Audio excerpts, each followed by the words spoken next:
In the bustling city of Madinah, amidst the aroma of freshly baked bread and the rhythmic hustle, two young siblings, Ayesha and Abdullah, are about to embark on a fascinating journey, a calligraphy quest.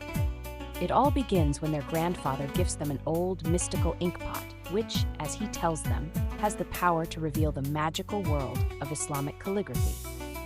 Curiosity piqued, the children decide they are ready to dive into this artistic wonderland and take their first steps toward understanding an age-old tradition. Under the gentle guidance of their devoted teacher, they uncover different styles of Islamic calligraphy. Kufic with its angular dominance, Naskh that boasts its clarity and simplicity, and the majestic Thuluth.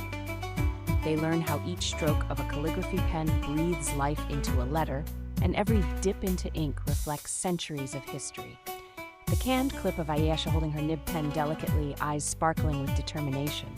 Abdullah laughing with glee as he creates his first standalone letter, Allah.